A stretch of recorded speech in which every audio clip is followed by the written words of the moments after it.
Hey y'all, good evening. It's Bridget with Beats and Bebop Media.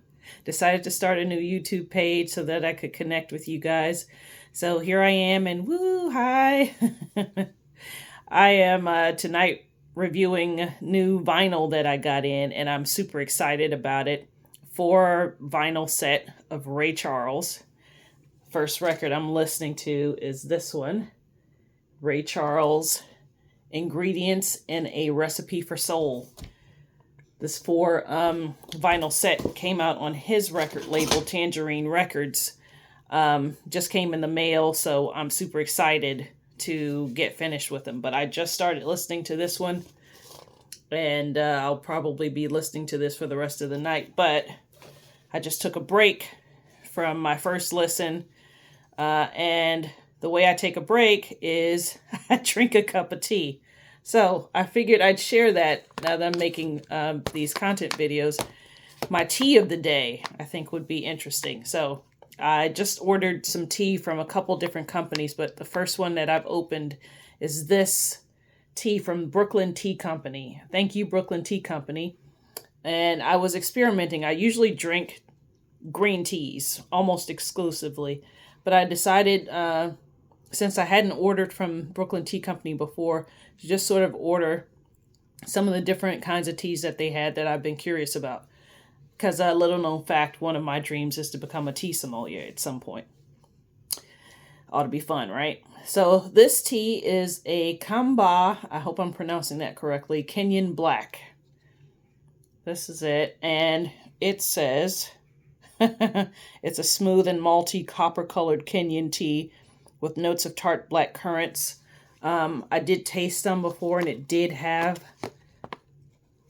the notes of black currant, but I'm sharing with y'all, so I'm pretending like I haven't had it before, just so that I can show y'all what it looks like. It almost looks like ground coffee, but it's really interesting and tasty. I've not had a Kenyan tea before, which is what made me order it. But look at this. Yeah, it looks like ground coffee, some Folgers, but it is not. It is a Kenyan black tea, and it's really, really, really tasty. So I'm going to have some of this, take a few sips, think about what I just listened to, and then listen to the record all over again. That's part of my process when I'm reviewing new music that I haven't reviewed before or haven't heard before, is I kind of listen until I'm exhausted. But I'm listening because one of the things that when I first started writing CD reviews, I'll say it's been well over 20 years that I started writing CD reviews. But I remember when I first started, one of the pieces of feedback that I got from the editor I used at the time was that I was saying all of my review was too sweet, too nice, and that I should probably include more criticism of the record. And so I feel like when I took on that advice for a short spell, I feel like my reviews were unnecessarily mean at some points, because I was trying to do what I thought this editor wanted me to do. And it worked because those reviews were accepted. But as I got more experience with the review writing, I realized that it didn't feel good for me to point out the negative when what I listen for is what I like about it. And sometimes it takes me a long time of listening to something to find that thing that I like, but I'm not going to stop listening to it till I find something that I like about it.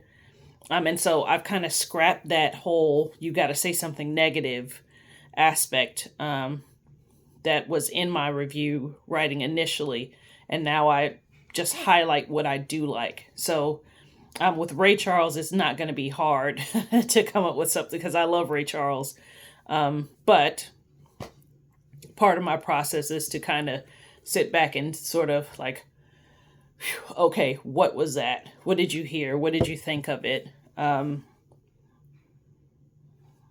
does it sound like what you think this record would sound like? Read the liner notes if it has any. And this one does have some notes on the back.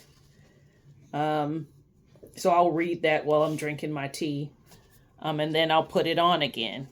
And then if I feel satisfied, because this is the first time I'm reviewing four records at once, to kind of move the process along, I'll start listening to the next album just to get my process started. Because yeah, it's four records.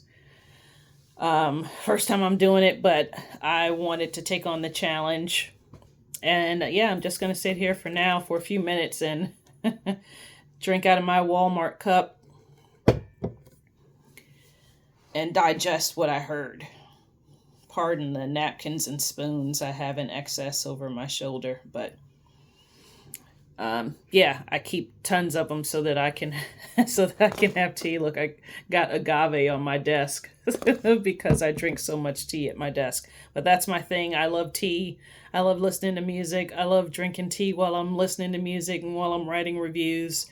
I'm always going to have some tea, but let me show you some of the tea that I ordered from the Brooklyn Tea Company this time around. So since I already started drinking the black tea, I'll probably dig in next to, this is an interesting blend. I'll probably save this for drinking at night, but it's an anti-angiogenesis blend. I don't even know what that means, but I think it's, an overall health and wellness sort of thing. Yeah, antioxidant, cancer preventative. I think that's what I got it. But it says a floral blend of high-quality Chinese and Japanese green teas recommended for cancer prevention. But it got me a green tea and then cancer prevention. I'm at that age now where that's something that I've got to consider. You see so much of that coming up around you, people getting sick. The next Silver Needle. This is a really popular tea in some of the classes that I've taken online for tea drinkers. So I'm really excited to try a Silver Needle. I think Silver Needle is a white tea. Yep. Subtly sweet and vegetal, this delicate white tea is comprised of only the top buds. Yeah. So yeah, it's been a while since I studied my tea. That's why I couldn't remember if Silver Needle was white or an herbal, but it's white. And then gunpowder. Love a good gunpowder. So yeah, these are all the teas I ordered from the Brooklyn Tea Company. Right now I'm drinking the Kenyan Kamba. I hope I'm pronouncing that correctly. And I am sitting and listening to Ray Charles. So for now, I'm taking a quick break. I'll get back to it later, but I just wanted to say hello, and I'm excited about my new YouTube channel. I'll probably start including some interviews here, some reviews of teas here. We'll probably sit and listen to some records at some points, but I just wanted to just get off of the, hey, here's just the written word, and start interacting and speaking so that I can start getting used to the direction the world is going in, which is videos and content creation and all that other stuff. I want to be part of the part of the change. So yeah, moving away from just the written word to like embracing videos and content creation and all that other fun stuff. So yeah, it's going to be doing a lot of stuff here. So stay tuned. But for now, welcome. Thank you for listening. Thank you for watching. And yeah, we're just going to be doing all kinds of stuff here until I feel like, I just want to do this one thing. But for now, yeah. Thanks for coming.